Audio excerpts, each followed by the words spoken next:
မင်းသားရဲ့နန်းတော်ပွဲမှာပေါ့စင်ဒီရဲလာဟာအလှဆုံးဝတ်စုံနဲ့မင်းသားနဲ့အတူပျော်ရွှင်စွာကခုန်နေခဲ့တယ်ရုတ်တရက်ညတန်းကောင်ရောက်ပြီဆိုတာသိလိုက်ရတော့စင်ဒီရဲလာဟာအမြန်ဆုံးပြေးထွက်သွားရတော့တယ်သူမအပြေးလွှားထွက်သွားရင်းနဲ့ကန်ဆိုးစွာပဲသူမရဲ့အတွင်းခံဟာကျမ်းပြင်ပေါ်ကိုကြက်ကြံခဲ့ပါတော့တယ်မင်းသားဟာမြေပြင်ပေါ်ကအတွင်းခံလေးကိုကောက်ယူပြီးသူ့ရဲ့အချစ်ဆုံးအမျိုးသမီးရဲ့အရာဝတ္ထုလေးကိုနမ်းကြည့်လိုက်တယ်ဒါပေမဲ့မျောလင့်ထားတဲ့နှင်းစီရနံအစားဟဲငံပြာရည်နဲ့နံလိုက်တာလို့အော်ဟစ်လိုက်ရတယ်မင်းသားဟာရှက်စရာကောင်းတဲ့ရနံကိုလစ်လူရှုပြီးစင်ဒီရဲလာရဲ့နောက်ကိုအပြေးလိုက်ခဲ့တယ်ဒါပေမဲ့စင်ဒီရဲလာကပြေးမြန်လွန်းတာကြောင့်မင်းသားဟာဘလို့မှလိုက်မမီခဲ့ပါဘူးစင်ဒီရဲလာဟာတောအုပ်ထဲကနေသူမရဲ့အမတွေနေတဲ့အိမ်ကိုအမြန်ဆုံးရောက်အောင်ပြေးဝင်ခဲ့တယ်အိမ်ရောက်တော့သူမဟာအလွန်ပင်ပန်းနွမ်းနယ်နေပါပြီတစ်ဖက်မှာမင်းသားကတော့သူရှာတွေ့ထားတဲ့အတွင်းခံလေးကိုလက်ထဲမှာကင်ပြီး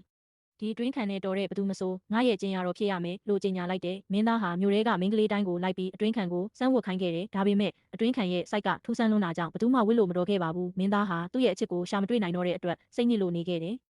နောက်ဆုံးမှာတော့မင်းသားဟာစင်ဒီရဲလာရဲ့မတွေနေတဲ့အိမ်ဘက်ကိုရောက်လာခဲ့တယ်။အိမ်ရှိမှာစင်ဒီရဲလာဟာအိမ်လုပ်တွေလုပ်နေရတာကိုမင်းသားမြင်လိုက်ရတယ်။မင်းသားကမျောလင့်တကြီးနဲ့စင်ဒီရဲလာကိုချင်းကပ်ပြီးဒီအတွင်းခံကိုစမ်းဝစ်ကြည့်ပါလားလို့ကမ်းပေးလိုက်တယ်။စင်ဒီရဲလာဟာမင်းသားကအဲ့ဒီရနံ့ဆိုးတဲ့အတွင်းခံကိုယူလာတာမြင်လိုက်ရတော့ရှက်လွန်းလို့မျက်နှာတစ်ခုလုံးနီရဲသွားခဲ့တယ်ပြီးတော့သူမဟာအချစ်ကိုစိတ်မဝင်စားတော့ဘူးလို့ဆုံးဖြတ်လိုက်ဟန်တူတယ်။ဒါကြောင့်စင်ဒီရဲလာဟာမင်းသားကိုဘာမှမပြောဘဲသူ့လက်ထဲကဓမျက်စည်းနဲ့တစ်ချက်ပြစ်ရိုက်လိုက်တယ်။အဲအတွင်းခံကိုယူပြီးထွက်သွားတော့မင်းသားလည်းမမျှော်လင့်ပဲဓမျက်စည်းနဲ့ရိုက်ခံလိုက်ရတော့ကြောက်လန့်သွားပြီးရှက်ရွံ့စွာပဲအဲ့ဒီအိမ်ကနေပြန်ထွက်သွားခဲ့ပါတော့တဲ့